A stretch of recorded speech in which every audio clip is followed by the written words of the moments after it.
परम पिता परमात्मा पूर्ण ब्रह्म सारी सृष्टि के रचनहार कबीर देव कबीर परमेश्वर जी की असीम रजा से आप सभी पुण्यात्माएं सत्संग श्रवण करने के लिए उपस्थित हो पाए। मानुष जन्म दुर्लभ है, मिले न बारंबार। तरवर से पत्ता टूट गिरे वो बोरने लगता डर। पृथ्वी पति चकवे गए जिनके चक्र चलंत।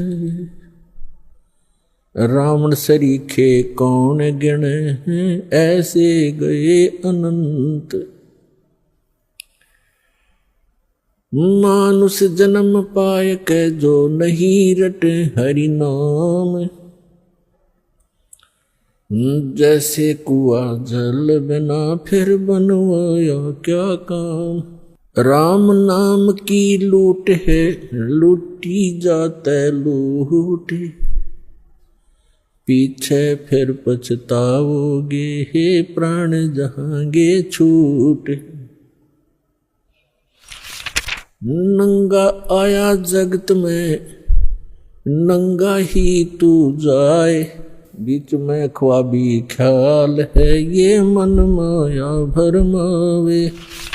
मर्द गर्द में मिल गए वो रावण से रणधीरे। कंस के सी चाणोर से भाई हिरण्यकशिपु बलबीर।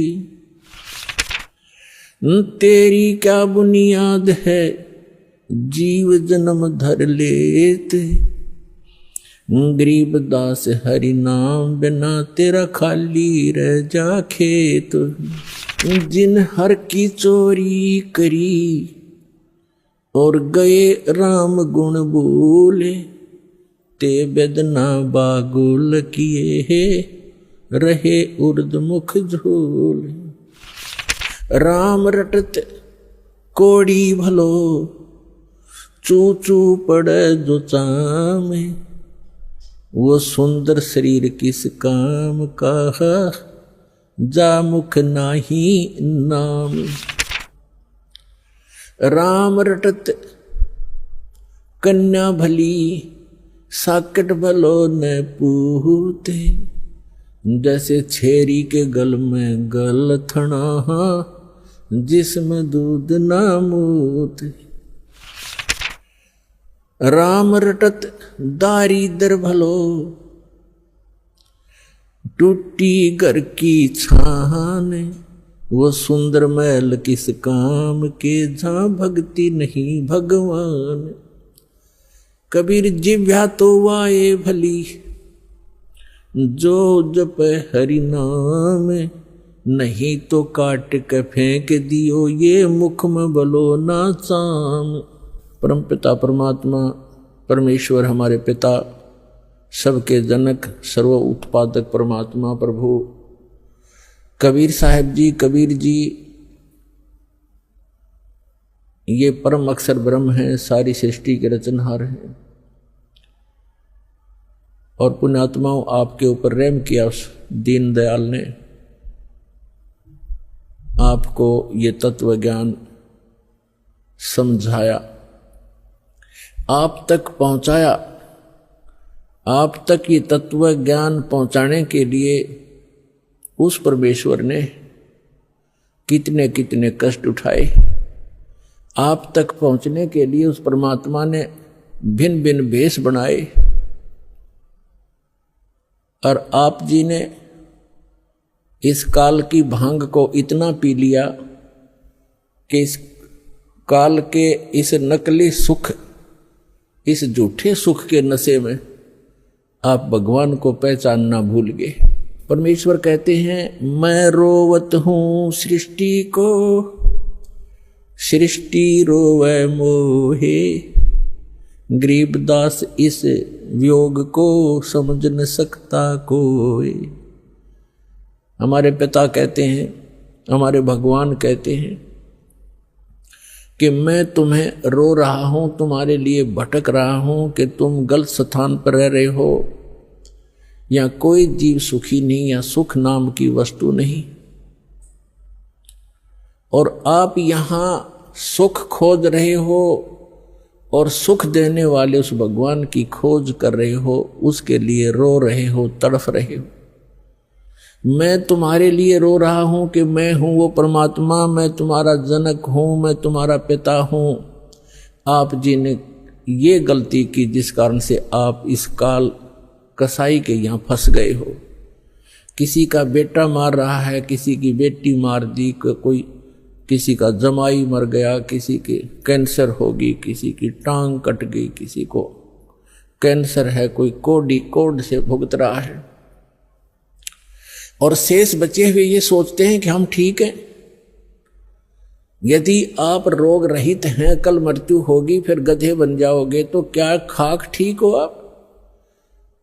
इसलिए परमात्मा याद दिलाते हैं, कबीर ये माया अटपटी, सब गट आण अड़ी, किस किस को समझाऊं, या कुएं भांग पड़ी। परमात्मा कहते हैं किस किस को समझाऊं। इस काल भगवान ने इस नकली सुख की एक कुएं के अंदर जैसे 1, 2, 3 क्विंटल भांग घोल कर डाल दे कोई, उस कुएं का जल चाहे 1000 व्यक्ति पी ले, और पीने के उपरांत उनकी एक जैसी गतिविधि, एक जैसी भाषा, एक जैसी चाल हो जाती है, क्योंकि सबको वो नशा हो चुका है। तो इस काल भगवान ने इस त्रिगुणमयी माया की इतनी मात्रा डाल रखी है आपके अंदर कि आपको इतना नशा हो गया इसका। जैसे किसी के पास बढ़िया मकान, कोठी हो जाती है, कार हो जाती है, उसको नशा है वो, और वो फूला नहीं समाता, और वो भूल जाता है बालक कल मृत्यु हो जाएगी, ये कार कोठी तेरे साथ नहीं जाएंगी, यहां बुद्धि क्यों नहीं आती आपकी। परमात्मा हमें याद दिलाना चाहते हैं कि इन सुखों को जहां आप यहां खोज रहे हो, आपको सतलोक में मिलेंगे। यहां तो आपने जो कार भी व्यवस्था कर ली, 36 पंगे पाक है, फिर उसमें कोई इंजन में गड़बड़ है, कोई पेट्रोल डलवाना, जेब देखनी पड़े। सतलोक में चलो आपको विमान मिलेंगे, विमान मिलेंगे, और आपकी मन से जहां चाहोगे 1 सेकंड में उड़कर आप पूरा परिवार बैठकर कहीं घूम सकते हो। कोई पैसा नहीं लगेगा, आपको सब वस्तु मुफ्त मिलेंगी, सब सुख होगा, आपकी कभी मृत्यु नहीं होगी। आपका ऐसा ही परिवार वहां सतलोक के अंदर होगा। अभी तक ये मूर्ख बनाया करते थे नकली संत कि वहां प्रकाश ही प्रकाश है, चेतन ही चेतन है, आत्मा उसमें जाकर ऐसे मिल जाती है जैसे बूंद समंदर में। फिर खाक क्या करेंगे वहां जाकर के, इससे यही दुख सुख यही ठीक है। तो उनको अकल थी नहीं, ज्ञान था नहीं, उनका सवन भाव नहीं था, क्योंकि उनकी साधना गलत थी, उनका ज्ञान गलत था। वो काल प्रेरित थे, काल के भेजे आए हुए हैं। तो परमात्मा हमें याद दिलाते हैं कि इस झूठे सुख को सुख कहे ये मान रहा मनमोद, ये सकल चबीना काल का, कुछ मुख में कुछ गोद। अपना आत्मा आप देख रहे हो, कहीं पर भूकंप आ जाता है, हजारों लाखों की संख्या में मानव मर जाते हैं, अन्य प्राणियों की तो गिनती ही नहीं। कहीं पर फ्लड आ जाती है, गांव के गांव बह जाते हैं, हजारों की संख्या में व्यक्ति मारे जाते हैं, और वो उन मकानों को, उन वहां के सांसारिक सुखों को जोड़ने में सारा जीवन लगाते हैं। उनका दृष्टिकोण सिर्फ उन्हीं पर केंद्रित रहता है कि कोठी बना लूं, कार बना लूं, 1 प्लाट और ले लूं, 2 कोठी और बना दूं, एक बैंक बैलेंस बना दूं, एक फैक्ट्री लगा लूं। उद्देश्य मनी मेक ही रहता है। परमात्मा कहते हैं तो बच्चों वाले खेल खेल रहे तुम, आप जी को ज्ञान नहीं है, इसलिए यहां डरे ढोरे हो। 1 सेकंड का पता नहीं क्या बिजली गिर जा, और फिर आप यहीं स्थिर होना चाहते हो ऐसे गंदे लोक में। तो तत्व ज्ञान का अभाव है। जब आपको तत्व ज्ञान होगा, आपके मन की व्यवस्था ही अलग हो जाएगी। जब आपको तत्व ज्ञान होगा, आपके मन की स्थिति बदल जाएगी। आपका उद्देश्य बदल जाएगा।